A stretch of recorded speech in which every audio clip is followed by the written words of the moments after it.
So ngayon mga Igsoon, may papakita natin yung isang finished product gamit lamang ang tikog. So ito po mga Igsoon. Ayun, sino gumawa nito na ikaw? Kayong lahat? Kaming lahat. Ayun, so ito, San Juanico Bridge ng Yes, magandang araw mga Igsoon. At this moment, nandito tayo ngayon sa Saob Cave ng Basay Samar. So ngayon, ipapakita namin sa inyo ang ganda ng isa sa pinagmamalaking tourist spot ng Samar, ang Saob Cave. Let's go!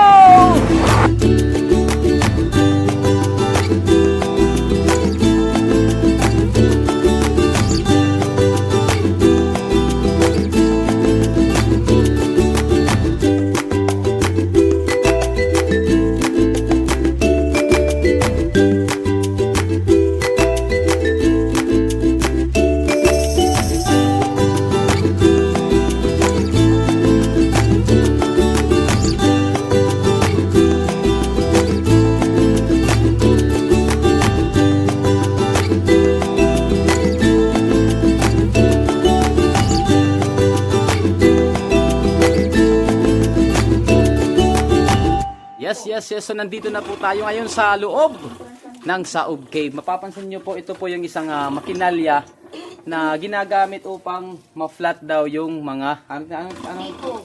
Ha? Tikog. Tikog. Ito ang ginagamit sa paggagawa ng mga bags na yari sa banig.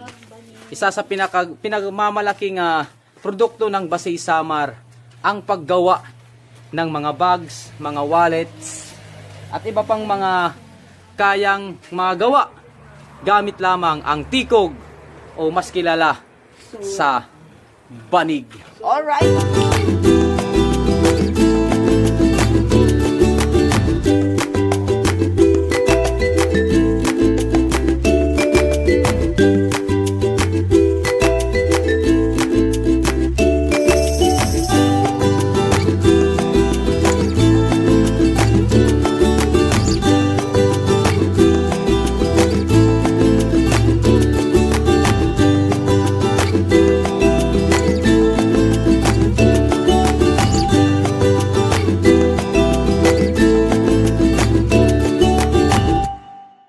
So ito po yung materials na ginagawa ng ating mga weavers, ginagawa nilang banig.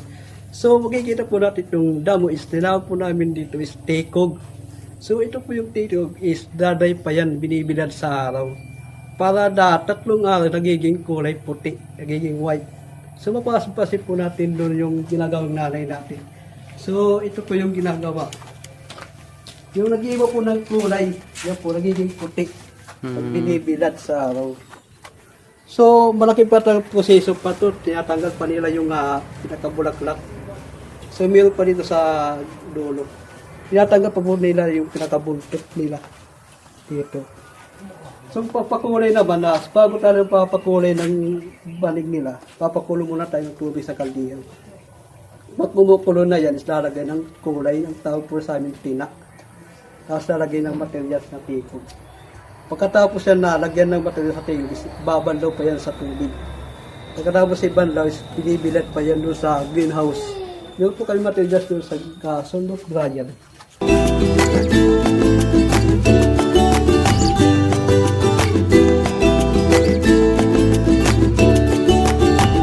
Ito po yung materials na ginagawa ng ating mga weavers. So mapapansin mo natin itong materials sa tikog. So meron na siyang kulay. So, mayroon na siyang kulay, pwede natin isang flattening. So, ang flattening po, makikita po natin yung ginagawang nanay doon sa may entrance. Pagkatapos ay flattening, pwede natin paglagot gamit ang kawayan. Kasi before po, under po, dati po binabayo. Gamit lang ang kahoy para sa ma-flat. Ngayon, mayroon naman kami flattening. So, binigay po na sa atin yung mga tourism flat chick. So, ito po yung itatawag natin isang greenhouse.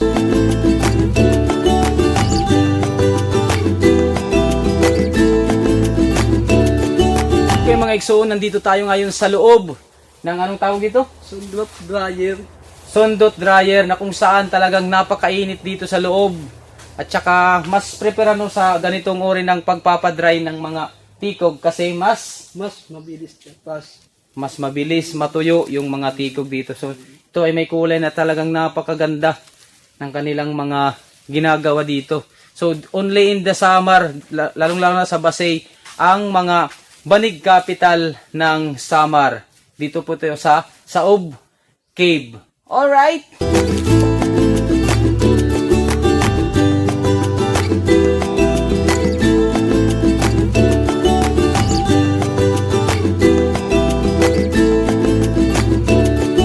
So mga igsoon, mapapansin nyo po sa aking likuran, ang pagsisimula ng pagwiwave ng banig. So Nay, mga ilang oras ka na naggaganyan? Ilang oras na yan? Kahapon pa to. Kahapon pa yan? Umpisahan. So talagang very colorful yung kaniyang banig kasi maraming kulay ano.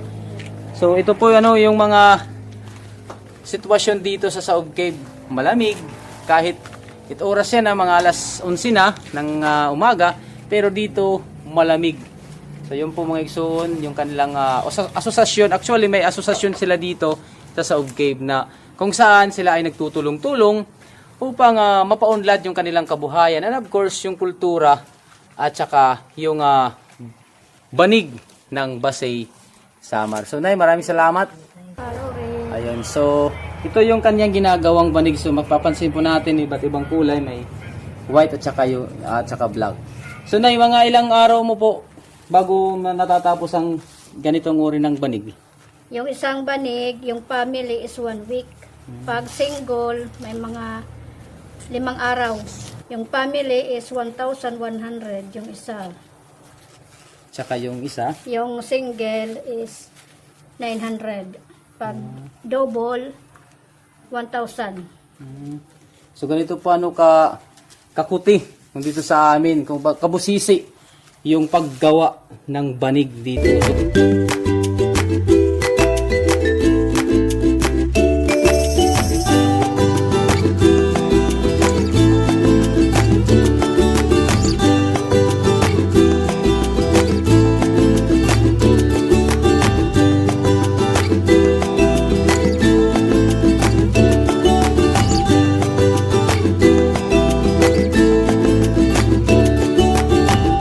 Yes. So ngayon may nakita tayo ditong isang bata pero talagang napakaganda ng kanyang ginagawa. Man, tingnan natin no. Dahil mga ilang taon ka na nagwiwave ng banig? From anong taon ka nagsimula nito? 6. So ngayon, ilang taon ka na? So yun, 8 years old pa lang mga igsoon pero magaling na. So ngayon mga igsoon, may papakita natin yung isang finished product gamit lamang ang tikog. So ito po mga igsoon.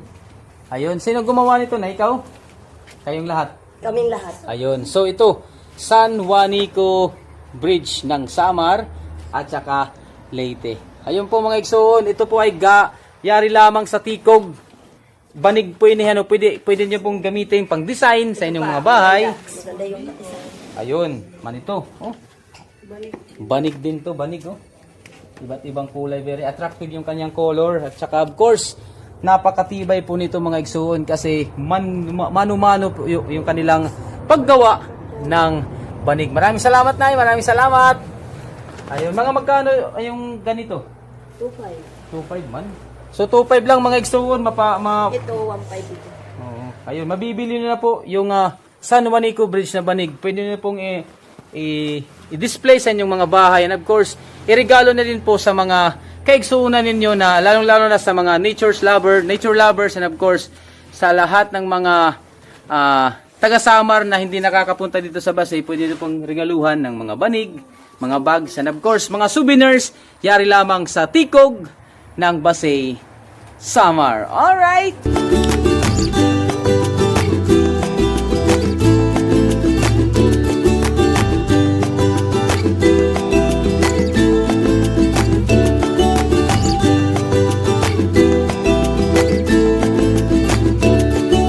Alright mga igsuon, so ang ganitong design na nakikita nyo po dito sa ating camera, ang finished product po nito ay ito na po. So 1,000 pesos lang, napakatibay at saka napakamura na po ito kasi ito ay original na galing o yari sa tikog. Kung sa labas po ito bibilhin, doble o mas triple pa po yung ibang price ng ganitong uri ng bag. 1,000 pesos lamang po at marami ka pa pong pagpipilian ng mga designs. Doon meron tag 700, 800, 900 na mga bags. So maraming salamat sa Diyos. So mga Igsoon, ano pang hinihintay niyo po? Punta na kayo dito sa Basay, Samar. Lalong-lalo na dito sa Saob, Basyao, Basay, Samar. Alright! Dayon ka mo, Hasaog Cave, Barangay Basyao, Basay, Samar. Alright! Mga igsoon ko, mga igsoon ko, salamat sa iyo. Salamat, salamat, salamat.